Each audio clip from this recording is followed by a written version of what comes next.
राधा करावचित पल्लव वल्लरी के। राधा पदांक विलसन मधुर स्थली के। राधा यशो मुखरमत खगावली के।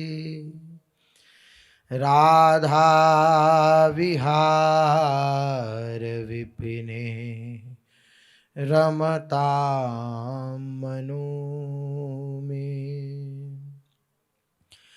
प्रेमानंद उत्पुलकितगात्रौ विद्युद्धाराधर समकांति। श्री राधा कृष्णौ मनसि दधानं वन्देऽहं श्रीहितहरिवंशं। वन्देऽहं श्रीहितहरिवंशम्। राधा राधा राधा राधा राधा राधा राधा राधा राधा।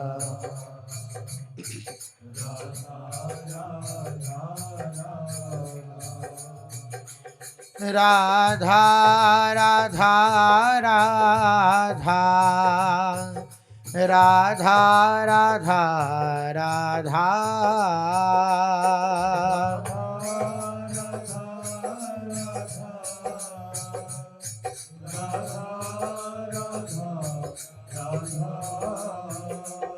राधा राधा राधा राधा राधा राधा।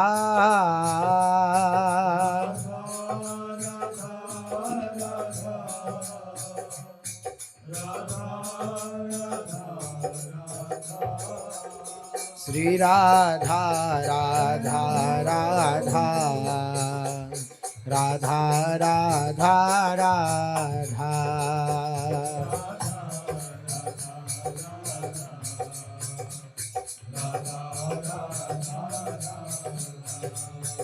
राधा राधा राधा राधा राधा राधा।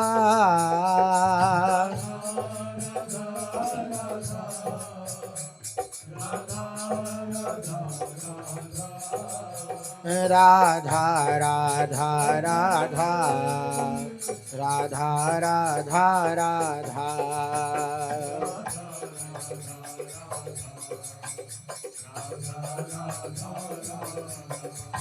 राधा राधा राधा राधा राधा राधा।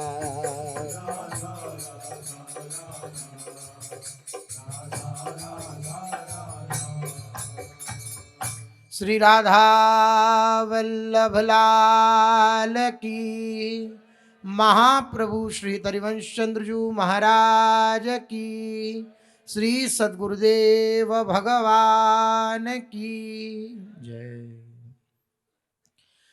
रसघन मोहन मूर्ति ठाकुर श्री राधा वल्लभ लाल जी, अनंतानंत सखियों की प्राण सजीवन मूरी श्री लाडली जी, एवं इन युगल स्वरूपों को हृदय में नित्य नवीन रूप से दुलार करने वाले श्री सद्गुरुदेव भगवान के श्री चरणों में दंडवत प्रणाम है। एक बड़ा ही विचारणीय विषय है। इस शरीर और इन इंद्रियों का आश्रय लेकर के हम लोग उपासना करते हैं। नाम जप, नाम रटन, वाणी गायन, शरीर से सेवा और अंतःकरण में इन्हीं का आश्रय बना रहता है। कि शरीर अगर ठीक है तो मैं साधना परायण रह सकता हूं, अगर शरीर बिगड़ जाएगा तो उस परिस्थिति में मैं भगवान का भजन कैसे करूंगा। ये बात साधन परायण उपासक के जीवन में बनी रहती है, जो निरंतर साधन में लगा हुआ है। उन्हीं मन बुद्धि का आश्रय, जड़ प्रकृति का आश्रय हम लिए रहते हैं, उसी के द्वारा साधन करते हैं, और उसी के द्वारा साधन करके जब उस साधन में सफल होते हैं तो वही सुख हमें प्राप्त होता है। लेकिन विचार करना चाहिए, एक समय ऐसी भी स्थिति आ सकती है जब मन बुद्धि काम करना बंद कर दे, शरीर काम करना बंद कर दे। अब शरीर का आश्रय लिया हमने कि शरीर भगवत प्राप्ति कराएगा, भगवान की प्राप्ति कराएगा, इसके द्वारा साधन करेंगे तो। लेकिन ऐसी भी स्थिति आ सकती है कि शरीर साथ ही न दे। मान लो माला जपते हैं, हाथ टूट जाए, फिर परिक्रमा करते हैं, पैर टूट जाए, और मन बुद्धि का आश्रय लिए हुए हैं, ऐसी कोई बीमारी हो जाए कि जो दिमाग की स्थिति है सही गलत समझने की, जिसे कहते हैं बाबरी अवस्था, ऐसी ऐसी भी बीमारियां हैं। कुछ भी हो सकता है, कभी भी कुछ भी हो सकता है। श्री ब्रह्मा जी के वचन हैं, पदम पदम यद विपदाम न तेषाम। हम जा रहे हैं, जाते जाते सड़क पर अगला पैर रखेंगे, कुछ घटना घटेगी या नहीं घटेगी इसका विश्वास नहीं है। ऐसा है कि नहीं है? शरीर की स्थिति यह है, कभी भी कोई भी बीमारी आक्रमण कर सकती है। मन बुद्धि पर कभी भी कोई भी वृत्ति आक्रमण कर सकती है। विचार करिए, ऐसी ऐसी बीमारियां हो जाती हैं कि बिल्कुल शरीर काम करना बंद कर देता है, पैरालिसिस आदि। फिर उस समय जीवन व्यर्थ चला जाएगा। उस समय न नाम जप हो सकता है, न वाणी गायन हो सकता है, शरीर ही नहीं है इस अवस्था में। तो क्या उस समय, क्या उस समय की तैयारी के लिए महापुरुषजन आदेश करते हैं कि भगवान का आश्रय ले लो।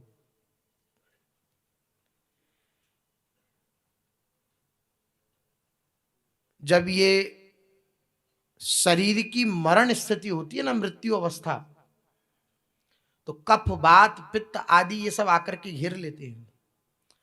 अच्छा आप देखिए, हल्की सी चींटी काट जाए या हल्का सा कोई कांटा लग जाए तो चित्तवृत्ति भगवान में रहती है या उस छोटी सी एक पीड़ा में रहती है? छोटी सी पीड़ा की बात हो रही है। चित्तवृत्ति उस समय भगवान में रहती है या उस पीड़ा में रहती है? पीड़ा में रहती है। ऐसा तो नहीं होता जितनी पीड़ा बढ़ती चली जाए उतना भगवत चिंतन बढ़ता चला जाए, ऐसा नहीं होता।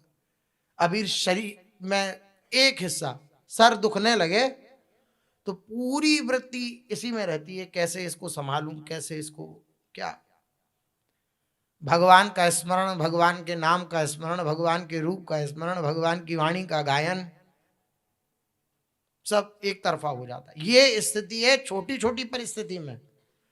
और मान लो ऐसी परिस्थिति आ जाए तब क्या?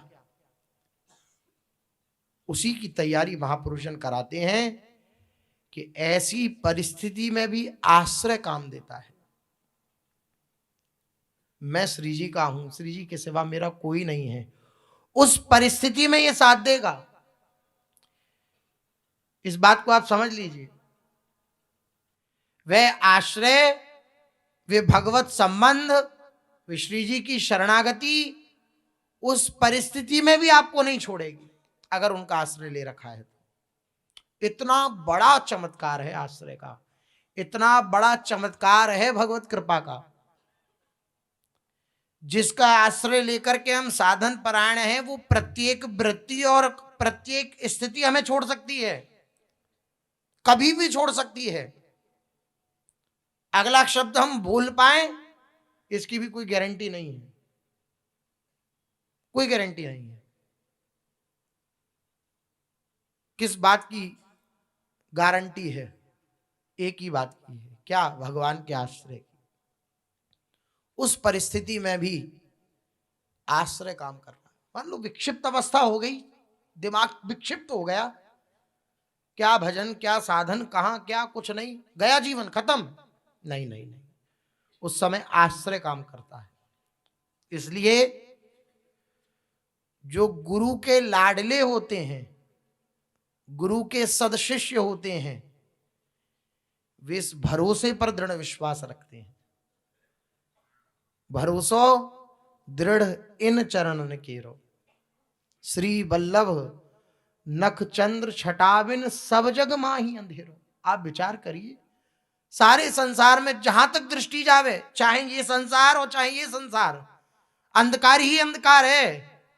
सूरदास जी कह रहे हैं कि सब जगह मैं देखता हूं अपनी दृष्टि दौड़ाकर, यद्यपि बाहर से सूरदास हैं, बाहरी नेत्र नहीं है, लेकिन आंतरिक दृष्टि दौड़ाकर देखता हूं तो मैं पाता हूं कि सब जग माही अंधेरो, वैसे भी अंधेरो और वैसे भी अंधेरो, दोनों तरीके से।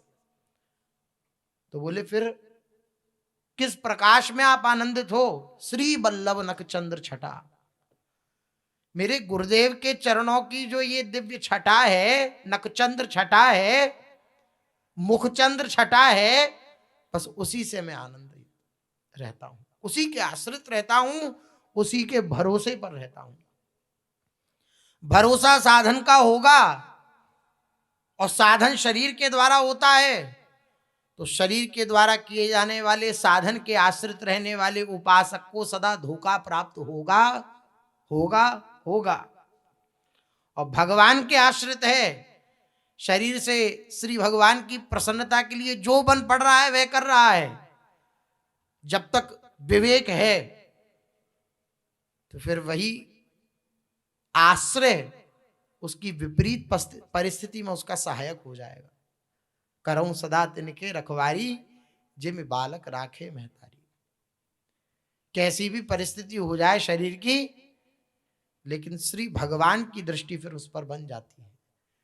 श्री भगवान का आश्रय कमाल करता है, श्री भगवान का आश्रय उसको भगवत प्राप्ति कराता है। फिर कैसी भी स्थिति हो जाए, उसके शरीर की, चित्त की, मन की, कैसी भी स्थिति, एक बार जो उसने कह दिया ना, हे लाडली जू मैं आपका, बस ये बात काम करती है। श्री जी मैं आपका, मेरा आपके सिवा कोई नहीं, बस ये कार्य करती है भगवत प्राप्ति में बात। इसलिए पूज्य सदगुरुदेव भगवान कहते हैं, ये बात की बात है, मैं श्री जी का हूं। बातों की बात की भी बात है, ये मतलब सार है, सार। परम पूज्य प्रातस्मरणीय श्री राम सुखदास जी महाराज, वो यही विचार करते रहते थे कि कैसे सरलता से जीव को भगवत प्राप्ति हो जाए। पूरे जीवन उनका यही विचार रहा। एक संत हृदय का जैसा विचार होता है, सर्वे भवन्तु सुखिनः, सर्वे सन्तु निरामया, सर्वे भद्राणि पश्यन्तु, मां कश्चित् दुर्भाग् भवेत्। ये शुभाकांक्षा केवल संत जन ही कर सकते हैं हृदय से, और कोई नहीं कर सकता। हम बोलते हैं, लेकिन आप विचार करिए, क्या सबको सुख प्रदान करने की या सबके जीवन में सुख हो, ऐसी हृदय से आकांक्षा करते हैं क्या? ये क्या तो कोई भक्त कर सकता है या कोई संत कर सकते हैं, और कोई नहीं। पूरे जीवन केवल यही विचार रहा कि कैसे जीव को, एक साधारण मनुष्य को भी भगवान की प्राप्ति हो जाए। तो उन्होंने सार बात निकाली अपने जीवन की, मैं प्रभु आपका हूं, हे नाथ मैं आपका हूं, हे नाथ मैं आपको भूलूं नहीं, ये सार बात निकाली। अब इसमें हृदय की स्वीकृति है, बस प्रयास नहीं है कुछ, लेकिन हृदय की स्वीकृति नहीं हो पाती, प्रयास में चित्त लगता है। अभी कहा जाए कि ऐसा ऐसा करो, 10 दिन इधर जाओ, ऐसा करो, उस वृक्ष के नीचे इस तरीके से पूजा करो, तो चित्त लगेगा उसमें। कुछ नया बताओ, नए नए साधनों की चर्चा हो तो मन उसमें घूमता रहता है। अच्छा आप ये कर लेते, अच्छा ये कर, एक साधन को लंबे समय तक चलाना ये मन को पसंद नहीं है। एक ही दिनचर्या को बहुत काल तक चलाना ये मन को रुचि नहीं प्रदान करने वाला होता है। अब ये अब ये अब ये अब ऐसा अब ऐसा अब ऐसा नहीं। इस एक बात को बस स्वीकृति के द्वारा धारण किया जा सकता है, प्रयास नहीं है इसमें कुछ, और ना प्रयास ही सफल हो पाता है। हाँ, प्रयास करते करते करते करते जब प्रयास रहित हो जाता है तब ये बात स्वीकृति से ही समझ में आती है, लेकिन ये बड़ी लंबी यात्रा है। सूक्ष्म यात्रा तो यही है, गुरु के वचन सुने, गुरु के द्वारा प्रदत्त उस सुबुद्धि के द्वारा ये विचार किया कि बात तो ठीक है, मैंने जिस जिस का आश्रय ले रखा है, जिस जिस से संबंध बना रखा है, जिस जिस के आश्रय को ग्रहण करके मैं भगवत प्राप्ति करना चाहता हूं, वह तो कभी भी दगा दे सकता है। फिर क्या है जो मुझे कभी दगा नहीं देगा, कभी धोखा नहीं देगा? वो केवल और केवल है भगवत आश्रय, केवल और केवल भगवत आश्रय। निर्भरा भक्ति, निर्भर हो गए भगवान के, निर्भर प्रेम मगन हनुमाना। हनुमान जी की भक्ति के विषय में कहा गया, बोला कैसा प्रेम है हनुमान जी का? निर्भर प्रेम। कैसी निर्भरता? बोले जैसे अजात पक्षाय व मातरम खगा, ऐसी निर्भरता। जिस पक्षी के बालक के अभी पंख भी नहीं निकले और वो पूर्ण रूपेण अपनी मां पर निर्भर है, मां आएगी मुझे दुलार करेगी, दाना लाएगी, मेरे मुख को खोलकर मेरे मुख में दाना डालेगी, बस।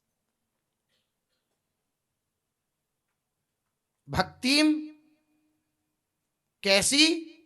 निर्भर, प्रभु के आश्रित। ये बात जो है ये भगवान की प्राप्ति करा ही देती है। और कोई साधन आप करेंगे तो या तो शरीर के द्वारा करेंगे या अपनी मन बुद्धि को लगा के करेंगे, आखिर में यही आना पड़ता है। आप प्रायः वचन सुन लें पूज्य महाराज जी के, लौट फिर के ये बात आ ही जाती है। हाँ, कि जन्म जन्मांतर तक मैं इस मन को अपने वश में करने की चेष्टा करता रहूं, तब भी हे नाथ ये वश में नहीं हो सकता।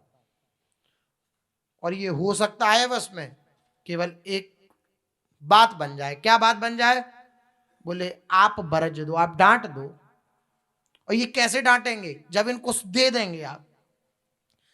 अच्छा, देने के बाद आपका प्रश्न ही नहीं होना चाहिए कि ये डांट रहे हैं या नहीं डांट रहे। किसी भी वस्तु को हम सामने वाले को दें, वो उसका सुधार करे या वैसी गंदी की गंदी उसे अपने पास रख ले, तो हमारा प्रश्न देने वाला का होना चाहिए कि नहीं भाई इसे सुधार लो, हमने सुधारने के लिए दिया था। नहीं, ये मन बुद्धि आपको दे दिए, अब आप इसे सुधारो या ऐसा का ऐसा रखो, मैं आपका हूं। ये जो बात बार बार निवेदन की जाती है कि मन बुद्धि भी साथ ना दें, वो क्षण भी आप श्री जी से कहिए कि मैं आपका हूं। ये मेरे साथ नहीं दे रहे, कोई बात नहीं, मैं आपका हूं। ये जो मैं के द्वारा स्वीकृति हुई भगवान की, यह जो मैं के द्वारा आश्रय हुआ भगवान का, ये भगवत प्राप्ति कराता है। स्वयं से जब आश्रित हुए भगवान के, तो ये आश्रय भगवत प्राप्ति कराता है। भगवत कृपा तुम्हें अपनाने के लिए, तुम पर बरसने के लिए, तुम्हें अपनी महान मधुर और शीतल छाया का आश्रय देने के लिए सदा सर्वदा तैयार है। केवल उसको स्वीकार करना चाहो। कृपाश्रित होना बहुत कठिन है। साधन आश्रय कृपाश्रित नहीं होने देता। भ्रम रहता है हम कृपा के आश्रित हैं, लेकिन आश्रय शरीर संसार का और अपने किए का ही रहता है। कृपाश्रित कोई गुरु वचनों पर सांगोपांग चलने वाला, गुरु वचनों को हृदयंगम करने वाला उपासक ही कृपाश्रित होता है। कृपा के आश्रित काहू के बल भजन को, काहू के आचार व्यास भरोसे कुंवरी के, सोवत पांव पसार। कैसी निश्चिंतता, कैसी बेपरवाही उस क्षण आ गई जिस दिन भरोसा ग्रहण किया, क्योंकि घबराहट खत्म हो जाती है। भाई कोई ऐसा गैजेट हो कि वो हमें मिले लेकिन हर समय भय बना रहे कि पता नहीं कब खराब हो जाए, कब खराब हो जाए, कब खराब हो जाए, तो भय बना रहेगा कि नहीं बना रहेगा? ये शरीर संसार जो है ये ऐसे ही गैजेट हैं, पता नहीं कब धोखा दे दे, पता नहीं कब खराब हो जाए, पता नहीं कब कौन सा हृदय में विकार आ जाए, पता नहीं कौन सा कब शरीर में विकार आ जाए, क्या पता। लेकिन जब भगवत आश्रित हो जाता है उसे पता है ये प्रभु जो हैं ये शाश्वत हैं,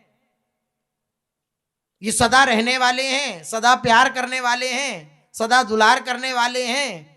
ऐसा नहीं है कि हमने प्रभु का आश्रय लिया तो कभी धोखा प्राप्त हो जाए, नहीं। कहें हरदास हित तो कीजिए श्री बिहारी जी सो जो और निवास जी को। श्री स्वामी हरदास जी के वचन कि अगर तुम्हें हित करना है तो श्री बिहारी जी से हित करो, प्रेम करो, वो और छोर से निर्वाह करते हैं। तो यही बात जब हृदय में उतर जाती है तो प्रत्येक क्षण उसके जीवन में आनंद की स्फूर्ति होती है, प्रत्येक क्षण, क्योंकि घबराहट खत्म हो गई। जब तक साधन की तरफ आश्रय था तब तक घबराहट थी कि पता नहीं क्या होगा, ये शरीर साधना दे मन बुद्धि साधन, पता नहीं फिर क्या होगा, तब तक घबराहट थी। जब तक अपने आचरण का बल था तब तक घबराहट थी, तब तक चिंतन बिगड़ा हुआ था, तब तक जलन थी। लेकिन जब आश्रित हो गए, भगवान के पूर्ण आश्रित हो गए, तो घबराहट समाप्त हो गई। क्यों? क्योंकि वो परम सक्षम है, परम सामर्थ्यवान है, जो कभी नहीं हो सकता, जो कभी सोचा नहीं जा सकता कि ऐसा हो भी सकता है, वह भी वे कर सकते हैं। बोले इस व्यक्ति का तो कभी कल्याण नहीं हो सकता, उसका भी कल्याण प्रभु कर सकते हैं, ऐसे सामर्थ्यवान है। तो मैं तो कभी ऐसा नहीं हो सकता कि तुम कभी महात्मा बन सको, उसको भी महात्मा बना सकते हैं। करहूं सत्य ते ही साधु समान, उसको भी महात्मा बनाने का सामर्थ्य है तो प्रभु में है, उससे पूछा जाए तो उसमें भी नहीं है। संसार के लोग भी उसे यही कहते हैं कि तू साधु बनने लायक नहीं है, लेकिन उसे भी कोई साधु बना सकता है तो केवल प्रभु है, केवल प्रभु। इसलिए उन्हीं का आश्रय, उन्हीं का भरोसा, उनकी कृपा बाट जो रही है सदा तैयार है। हम बस उस कृपा का वर्ण करना जान जाएं, उस कृपा का वर्ण कर लें। वह कृपा ये नहीं देखेगी कि तुम पुण्यात्मा हो या पापी हो, तुम सात्विक हो या तामस हो, तुम देवता हो या दानव हो, तुम धनी हो या गरीब हो, तुम बुद्धिमान हो या मूर्ख हो। वो कृपा कुछ नहीं देखती, वो केवल यह देखती है कि ये कृपा को स्वीकार करना चाहता है या नहीं करना चाहता।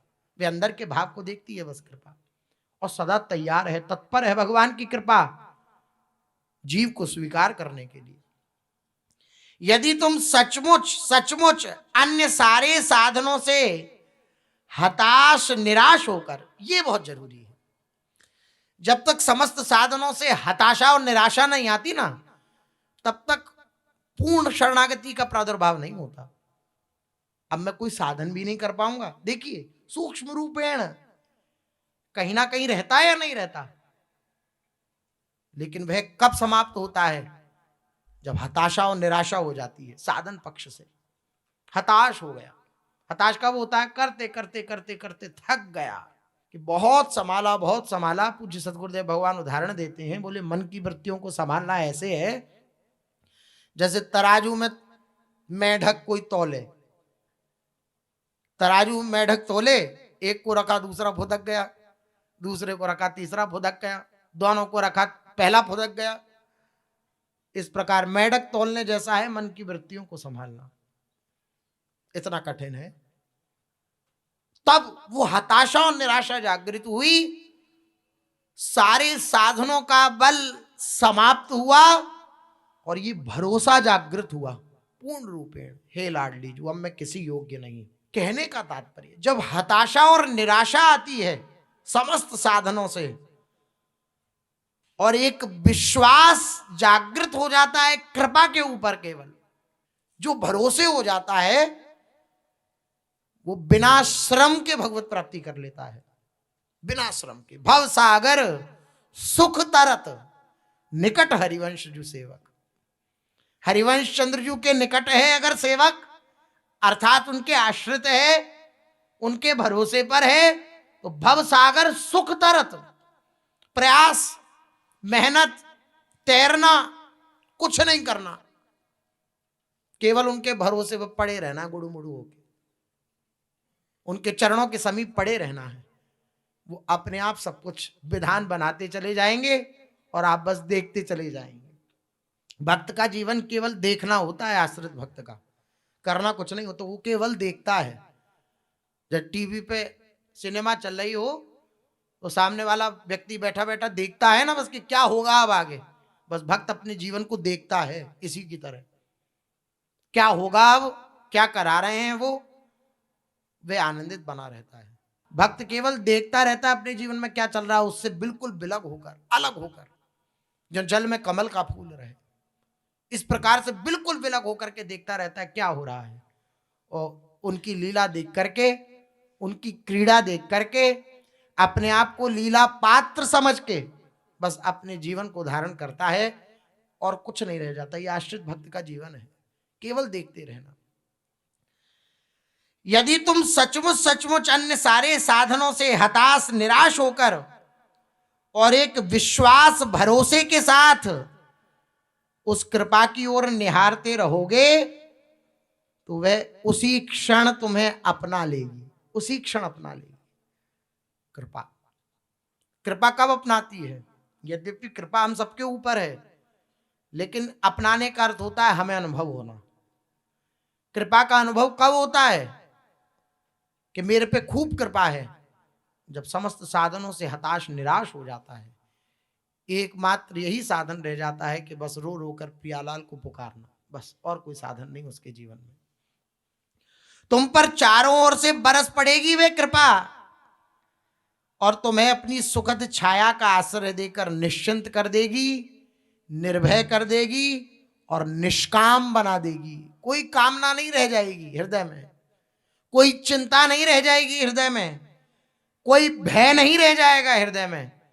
केवल और केवल कृपा के आश्रित, कृपा के भरोसे जो कुछ होगा, जो कुछ होए सो सब होए तुम्हारी कृपा से बिहारी बिहारेंद्र।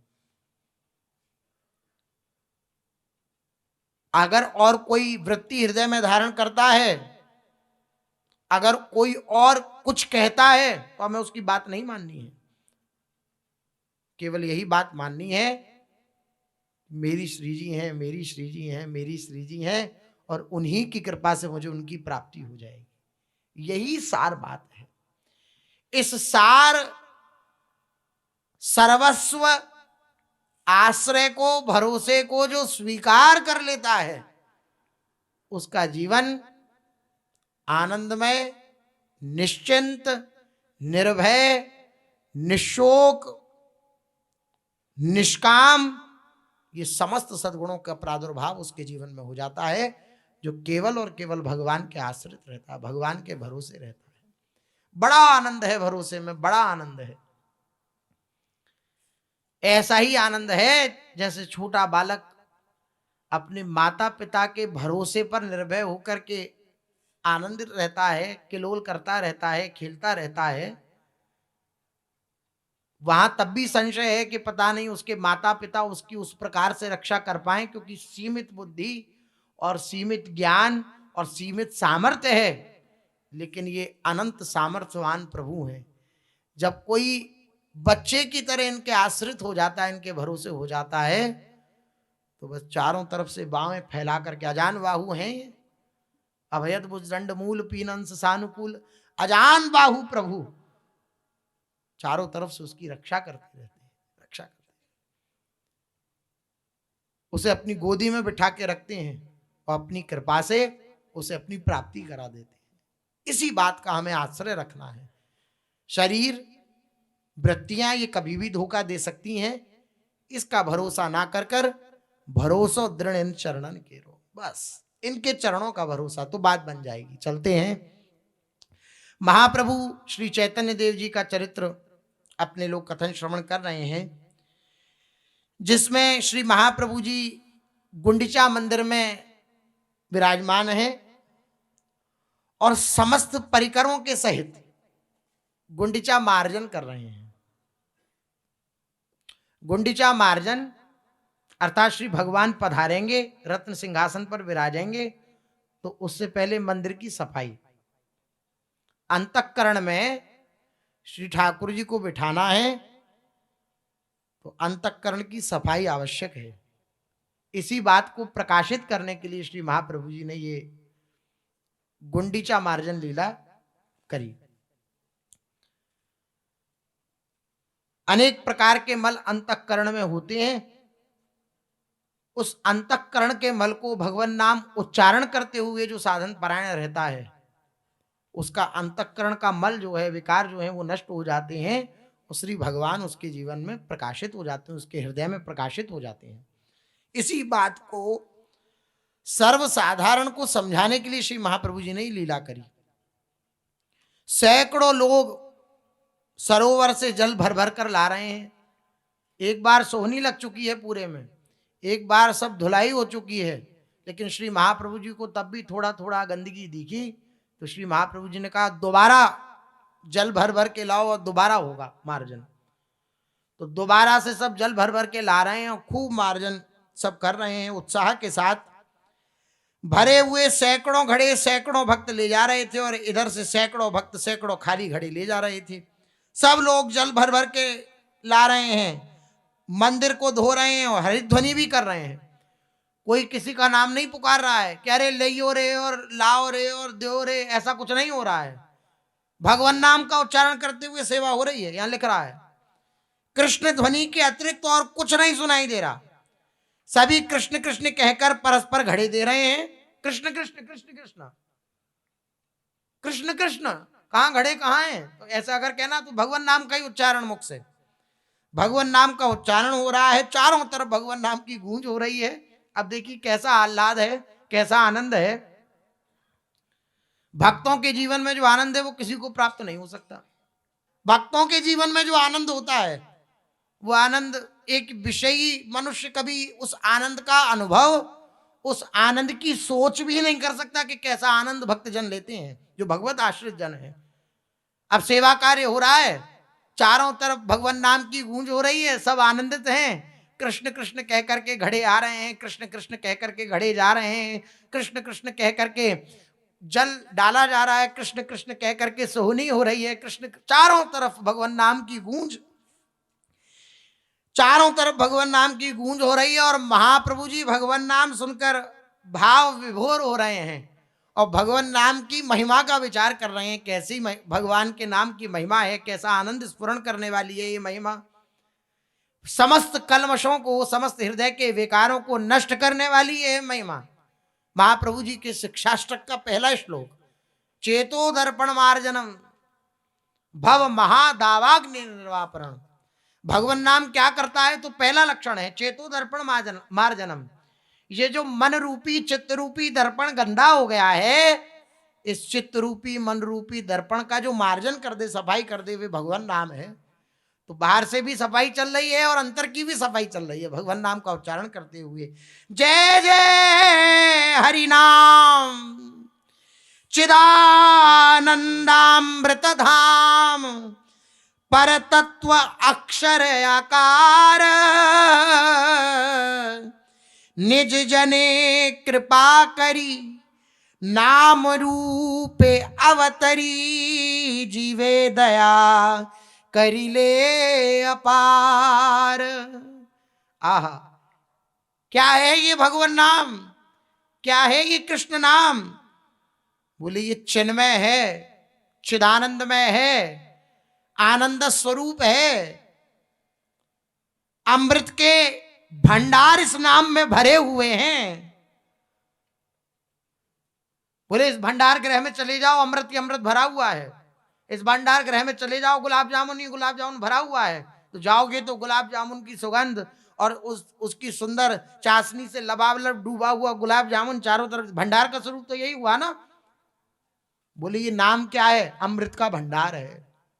जो नाम लेता है उसे अनुभव में आता है कि मैं अमृत में अवगाहन कर रहा हूं। चिदानंद स्वरूप है। जय जय हरि नाम, भगवान के नाम की जय हो, जय हो, जय हो। ये चिदानंद अमृत धाम है, चिदानंदमय है और परतत्व अक्षर आकार।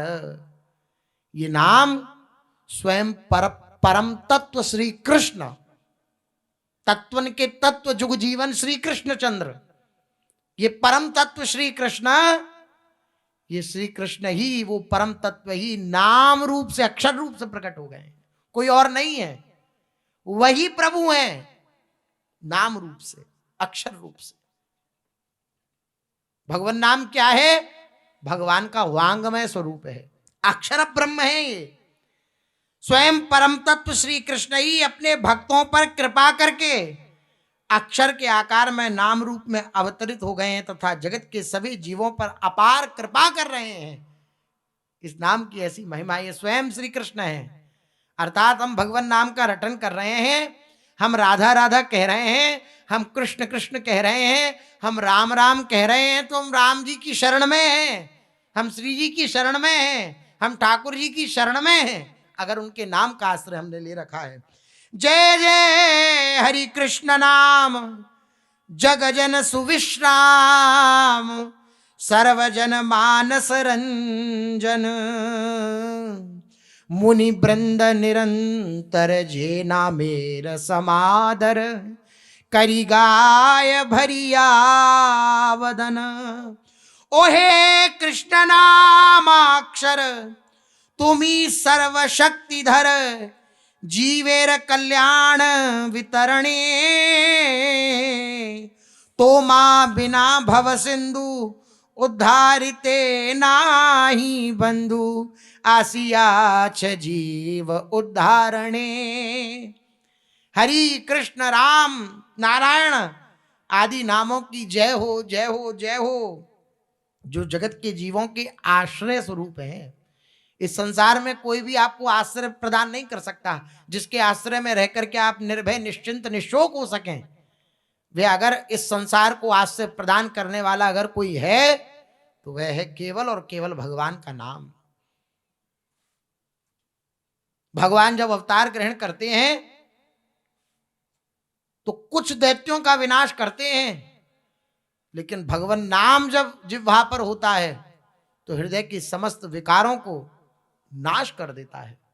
नाम ने जाने कितने खलों का उद्धार नहीं किया, भगवान आए तो कुछ सीमित खलों का उद्धार किया, लेकिन भगवान नाम ने तो अनंत जीवों का उद्धार किया, कर रहा है और करता रहेगा। ऐसी नाम महाराज की महिमा है, क्योंकि ये समस्त जीवों के आश्रय स्वरूप हैं नाम महाराज, जिनका आश्रय ग्रहण करने पर जीव को संसार में जन्म मरण चक्र से विश्राम प्राप्त हो जाता है। ये जो अनंत जन्मों से पुनरपि जननम पुनरपि मरणम पुनरपि जननी जठरे शयनम, ये जो प्रक्रिया चल रही है, ये जो चक्र घूम रहा है, इस चक्र का अंत हो जाता है जो भगवान नाम का आश्रय लेता है। मुनि वृंद भी निरंतर इन नामों का आदर पूर्वक पुलकित होकर के गान करते रहते हैं। हे कृष्ण नाम आप सर्वशक्तिमान हैं, हे कृष्ण नाम आप सर्वशक्ति प्रदाता हैं, जीवों का कल्याण करने के लिए ही आपका अवतार हुआ है। इस धराधाम पे आपका नाम रूप से जो अवतार हुआ है, अक्षर रूप से जो अवतार हुआ है, ये जीवों का कल्याण करने के लिए हुआ है। क्योंकि आपकी कृपा के बिना आसिया छ जीव उद्धारणे, उद्धारिते ना ही बंधु, आपकी कृपा के बिना अर्थात भगवान नाम का रटन किए बिना कोई इस भवसागर से पार नहीं हो सकता। नाम लेत भव सिंधु सुखाई, आश्चर्यमयी नाम की महिमा गोस्वामी जी ने कही। बोले जिस भवसागर की उत्ताल तरंगे हैं, जिस भवसागर में अनंत जीव डूब रहे थे, डूब रहे हैं, डूबते रहेंगे, जिस भवसागर से निकल पाना एक बार कोई फंस जाए तो बड़ा कठिन है, बोले नाम का रटन करो, वो भवसागर ही नहीं रहेगा, सूख जाएगा, धूल उड़ेगी। नाम का ऐसा प्रभाव, कैसी विचित्र महिमा, कैसी अलौकिक महिमा नाम महाराज की श्री गोस्वामी जी ने वर्णन करी। नाम ले तो भव सिंधु सुखाई, जिस भवसागर में फंसे फंसे अनंत जन्म बीत गए, अनंत कल्प बीत गए, वो भवसागर केवल और केवल नाम लेने से सूख जाएगा। उस भवसागर में जो कष्ट प्राप्त होते हैं, दैहिक दैविक भौतिक ताप, वो कुछ भी व्यापेंगे नहीं उस उपासक को जो नामाश्रयी होगा, जो नाम का आश्रय ग्रहण कर लेगा। नाम जप में और नाम आश्रय में भी अंतर है, ये भी बड़ी सूक्ष्म बात है। नाम का रटन है और हम कैसे माने कि हम नाम आश्रयी हैं या नहीं है? नाम का रटन करते हुए नाम पर विश्वास होना कि इसी से मेरा सारा काम हो जाएगा, किसी और साधन की आवश्यकता नहीं है, यह है नाम आश्रय। नाम जप तो बहुत कर रहे हैं लोग, लेकिन नाम जप के साथ नाम आश्रय, जो कुछ होगा,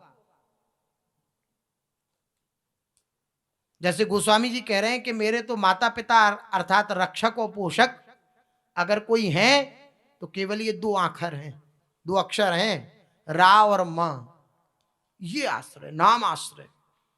नाम रटन हो और नाम रटन के साथ नाम आश्रय, जो कुछ होगा मेरा इस नाम से होगा, भगवान नाम से होगा, और किसी साधन के प्रति उसकी दृष्टि जाती ही नहीं। ऐसा दृढ़ आश्रय ही सच्चा नाम जापक होता है, उसी को यह अनुभव में आता है। यदि कोई एक बार अवहेलना पूर्वक भी अर्थात अश्रद्धा पूर्वक भी आपको पुकारता है तो आप उसके समस्त प्रकार के तापों को नष्ट कर देते हैं। नाम महाराज, आचे ताप जीवे जत तुम्ही सब करहत, हेलाय तुम्हारे एक बार, डाके यदि कौन जन है दीन अकिंचन, नाही देखी अन्य प्रतिकार, तब स्वल्प स्फूर्ति पाय उग्रताप दूरे जाय, लिंग भंग है अनायास, भगत विनोदी कय जय हरि नाम जय, पड़े था कि तुया पद आसे, जय जय हरि नाम चिदानंदमृत धाम, पर तत्व अक्षर आकार। हे नाम महाराज, यदि कोई व्यक्ति दीनहीन अकिंचन होकर आपको पुकारता है तो फिर आप और किसी प्रकार की अपेक्षा नहीं रखते कि और कोई साधन भी करे, केवल जो नामाश्रित होता है तो नाम की लाज प्रभु रखते हैं। ये मेरा नाम रटन करने वाला है तो इस बात की लाज प्रभु रखते हैं। झूठे को कोई बोल ले, आप विचार करिए, अपने पुत्र को पुकार रहे थे अजामिल जी, भगवान को पुकारा था क्या? नहीं, अपने पुत्र को पुकारा था, नारायण मेरी रक्षा करो। तो उस पुत्र नारायण ने तो श्रवण नहीं किया, उसने तो नहीं सुना, लेकिन जो आदि नारायण हैं उन्होंने श्रवण कर लिया। तो उनके जो पार्षद जन हैं, जो भगवान नाम से अत्यंत प्रेम करते हैं, जैसे उन्होंने सुना कि कोई विकल होकर नारायण नारायण पुकार रहा है, पहुंच गए, यमफास काट डाली। और भगवान नाम की महिमा, कैसी विलक्षण महिमा भगवान नाम की। वहां पर जो यमदूतों का और श्री विष्णु दूतों का, भगवान के दूतों का संवाद हुआ है, बड़ा विलक्षण नाम महिमा का संवाद हुआ है।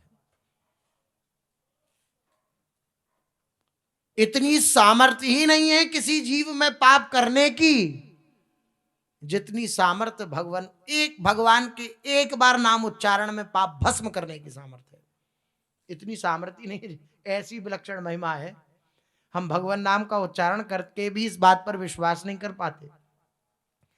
हृदय में आपकी स्फूर्ति होते ही, अर्थात नाम की स्फूर्ति होते ही, उसके ताप दुख कष्ट सब दूर हो जाते हैं तथा उसके स्थूल व सूक्ष्म दोनों ही मायिक शरीर, लिंग शरीर जिसका वर्णन, शरीर दूर हो जाते हैं एवं वह अपने स्वरूप में स्थित हो जाता है। हे हरि नाम, आपकी जय हो, आपकी जय हो। मैं सर्वदा आपके श्री चरणों की आशा लगाए बैठा रहूंगा। ये आश्रय, नाम का आश्रय, मैं नाम का ही आशा लगा के कि इस नाम से ही सब कुछ हो जाएगा। ये नाम जप के साथ नाम आश्रय, सैकड़ों लोग भगवान नाम का उच्चारण कर रहे हैं। श्री महाप्रभु जी भाव विभोर हो रहे हैं। भगवान नाम का श्रवण करते हुए स्वयं भी भगवान नाम का उच्चारण करते हैं, बीच बीच में भाव विभोर हो जाते हैं। अपना सेवा कार्य करते हुए एकदम जड़ता का भाव आ जाता है, रुक जाते हैं, अश्रु प्रवाह होने लगता है। फिर पुनः सेवा कार्य करने के लिए फिर बाह्य दशा होती है, फिर सोहनी लगाने लग जाते हैं, फिर अनेक प्रकार के जो सेवा कार्य हैं वे करने लग जाते हैं। श्री महाप्रभु जी और समस्त परिकर की ऐसी दिव्य स्थिति हो रही है। इस प्रकार प्रत्येक कार्य कृष्ण नाम की ध्वनि के साथ पूर्ण हो रहा था और कृष्ण नाम के अतिरिक्त अन्य कोई शब्द सुनाई नहीं दे रहा था। चारों तरफ कृष्ण कृष्ण कृष्ण कृष्ण ऐसी गूंज हो रही थी। यदि कोई घड़ा टूट जाता तो दूसरी ओर से कृष्ण कृष्ण कृष्ण ऐसी आवाज आती, ध्वनि सुनाई पड़ती और शीघ्र ही नए घड़े का प्रबंध किया जाता। घड़ा टूट गया, मिट्टी का घड़ा वो टूट गया तो कृष्ण कृष्ण कृष्ण ऐसा कहा जाता है, इशारा किया जाता उस घड़े की तरफ, दूसरा लाओ, तो कृष्ण कृष्ण कहकर दूसरा घड़ा लाया जाता, उसे भरा जाता। उस ऐसी चारों तरफ उत्सव हो रहा है। गुंडीचा मार्जन यो उत्सव हो गया। कहने का तात्पर्य, उपासक के जीवन में प्रत्येक क्षण उत्सव होता है। वो किसी सेवा कार्य को बोझा समझ के नहीं करता। जब तक किसी कार्य को बोझा समझा जाता है तब तक उस कार्य में सेवा भाव नहीं है। ये पहचान है। जिस कार्य को बोझा मान करके किया जाए उस कार्य में सेवा भाव नहीं है, भगवत भाव नहीं है, तो आनंद की स्फूर्ति नहीं होगी, आनंद का अनुभव नहीं होगा। और जिस कार्य को सेवा मानकर किया जाए उस कार्य में आनंद की अनुभूति होगी। ये जो सेवा करते हैं वे इस बात का अनुभव कर सकते हैं। जिस सेवा को हम इस आनंद को स्वीकार करके करें कि मैं अपने गुरुदेव की प्रसन्नता के लिए, मैं अपनी श्री जी की प्रसन्नता के लिए कर रहा हूं, तो उसमें आनंद होगा। और जिस कार्य में ऐसा भाव होगा ये करना ही है, तो उसमें आनंद नहीं होगा। उसमें बस समय अवधि पूर्ण करने की बात रहेगी कि बस समय अवधि पूर्ण हो, बस चले। ये ऐसा नहीं। सेवा कार्य में उसे ही आनंद की अनुभूति होती है जो उसे भगवान का मानता है, जो उसे भगवान की प्रसन्नतार्थ करता है। तो प्रत्येक क्षण उपासक के जीवन में आनंद बना रहता है। प्रत्येक क्षण केवल और केवल अपने अस्तित्व में ही दुख है। जहां अपने मन, बुद्धि और शरीर को प्रसन्न करने की चेष्टा है, स्वसुख वांछा है, वही दुख भरा हुआ है। वरना भगवत मार्ग में तो सुख ही सुख है। जो सुख पायो राम भजन में, सो सुख नाही अमीरी में। मन लागो मेरो राम फकीरी में, मन लागो मेरो राम फकीरी में। और कहीं कहीं वर्णन मन लागो मेरो यार फकीरी में। फकीरी में जो सुख है, जो भगवान के चरणों का आश्रित, भगवान के चरणों का अकिंचन भक्त फकीर होता है, उसको किसी बात की कोई आकांक्षा नहीं है रहती है। फकीरी में मुझे अब मांगने में शर्म आती है, तेरा बनके कहीं अब हाथ फैलाया नहीं जाता। जब आपके हो गए, आपके चरणों के आश्रित हो गए, तो वे अकिंचन जिसका भगवान के सिवा और कोई शरीर संसार में अपना कहने लाने वाला नहीं है, वो किसी के आगे मांगता नहीं दिखेगा। व्यास जी ने एक पद लिखा, सुने ना देखे भक्त भिखारी। मैंने न कभी सुना न मैंने कभी देखा कि भक्त भिखारी होता। नहीं, भक्त भिखारी नहीं, फकीर होता है। जो भगवान के चरणों, फकीर सच्चा वही है जो भगवान के चरणाश्रित है, भगवान को सर्वस्व मानता है। बस उसके जीवन में जो सुख है, उसके जीवन में जो आनंद है, वो नहीं मिलता किसी को। वो सुख उसी को प्राप्त होता है जो उस सुख का आश्रयी हो जाता है, उसका आश्रय ग्रहण कर लेता है।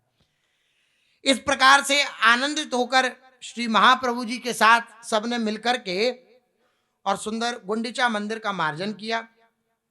अब गुंडीचा मंदिर से इंद्रद्युम्न सरोवर की ओर जाने के मार्ग में बाहर के दीवार से सटा हुआ ये अति प्राचीन मंदिर है यज्ञ नरसिंह। यहाँ के श्री विग्रह को यज्ञ नरसिंह कहा जाता है। महाराज इंद्रद्युम्न ने जब अवंती से उड़ीसा आए तब श्री नारद जी महाराज के आदेश पर उन्होंने 1000 अश्वमेध यज्ञ महावेदी में संपन्न किए। वहीं उसी जगह यज्ञ के पूर्व उन्होंने इन नरसिंह विग्रह की आराधना पूजा से उन्हें संतुष्ट करके भगवान जगन्नाथ की स्थापना की थी। पुराणों में कहा गया है कि यज्ञ कुंड से ये नरसिंह देव प्रकट हुए हैं। ये यज्ञ कुंड से ही प्रकट हुए हैं श्री नरसिंह देव जो वहां विराजमान है, उन्हें इसलिए यज्ञ नरसिंह कहा जाता है। जिनके सिर पर अनंत देव तथा श्री लक्ष्मी देवी उनके गोद में विराजमान है।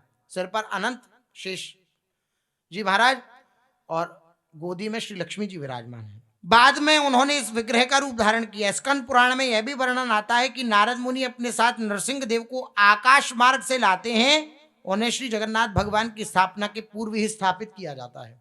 इस मंदिर में दो नरसिंह के विग्रह हैं, जो एक पीछे एक हैं शांत नरसिंह, जिनकी मनुष्यों की तरह मुखाकृति है, जिनको देखने मात्र से व्यक्ति की सारी चिंताएं, निराशा, क्रोध पूर्णतः नष्ट हो जाते हैं।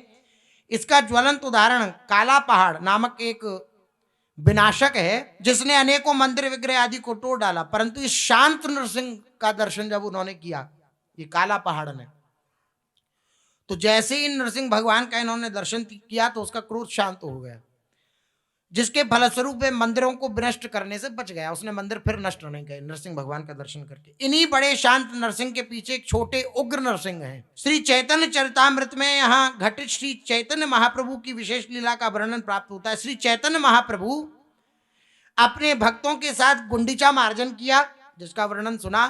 गुंडीचा मार्जन करने के पश्चात श्री महाप्रभु जी नरसिंह मंदिर में आए और नरसिंह मंदिर में आकर के भीतर और बाहर से वहां का मार्जन प्रारंभ किया। गुंडीचा मंदिर के बाद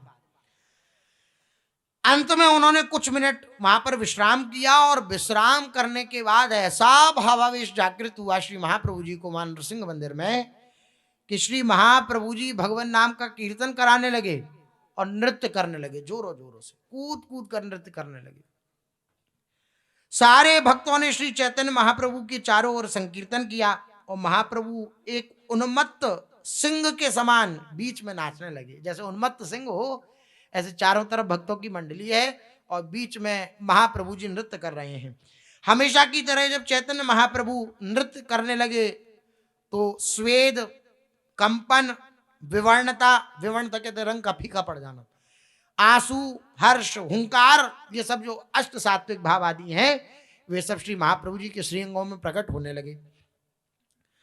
उनकी आंखों के अश्रुओं ने उनके शरीर को तथा उनके समक्ष खड़े लोगों के शरीर को धो डाला। अब आप विचार करिए कितने अश्रु प्रभाव हुए। साधारण मनुष्य इसकी कल्पना भी नहीं कर सकता। यूं लगेगा कि कपोल कल्पित लिखा है, लेकिन कोई आश्चर्य की बात नहीं है। ऐसा ऐसा रुदन महापुरुषों का हुआ है मानो छोटत पिचकारी की धार है। ऐसा महापुरुषों ने वर्णन किया कि रो रहे हैं, आंखों से अश्रु तो जैसे कोई पिचकारी चलाता है, इस प्रकार से अश्रुओं की धार। महाप्रभु जी के जीवन चरित्र में तो प्रत्येक रोमकूपों से जल का प्रवाह, प्रत्येक रोमकूपों से 3.5 करोड़ रोम होते हैं, प्रत्येक रोमकूपों से जल का प्रवाह, अश्रु का प्रवाह। कैसा प्रेम का यह अद्भुत भाव, अलौकिक भाव, जिसको कोई बुद्धि के द्वारा नहीं समझ सकता। श्री महाप्रभु जी इतना रुदन किया, इतने अश्रु निकल रहे हैं कि खुद तो उनका शरीर जो था, श्रीअंग जो था, वह तो गीला हुआ सो हुआ ही, समस्त भक्तजनों के शरीरों को भी श्री महाप्रभु जी के अश्रुओं ने धो डाला। इस तरह श्री चैतन्य महाप्रभु ने अपनी आंखों के आंसुओं से सारे भक्तों के शरीरों को भी पवित्र कर डाला। आंसू इस तरह गिर रहे थे मानो सावन मास की वर्षा हो रही हो। महान तथा जोर जोर से उच्चारित होने वाले संकीर्तन से आकाश गूंज उठा। महाप्रभु के कूदने तथा नाचने से धरती हिलने लगी। श्री चैतन्य महाप्रभु को स्वरूप दामोदर का जोर जोर से संकीर्तन करना सदा पसंद था। अतएव जब स्वरूप दामोदर गाते तो महाप्रभु जी नाचते और हर्ष से ऊंचे ऊंचे उछलते। इस प्रकार से उद्दाम कीर्तन उस नृसिंह मंदिर में, यज्ञ नृसिंह मंदिर में होने लगा, जिसका मार्जन श्री महाप्रभु जी ने किया। और फिर आगे उस नृसिंह मंदिर में क्या होता है, सुशेष चर्चा आगे। श्री राधा वल्लभ लाल की।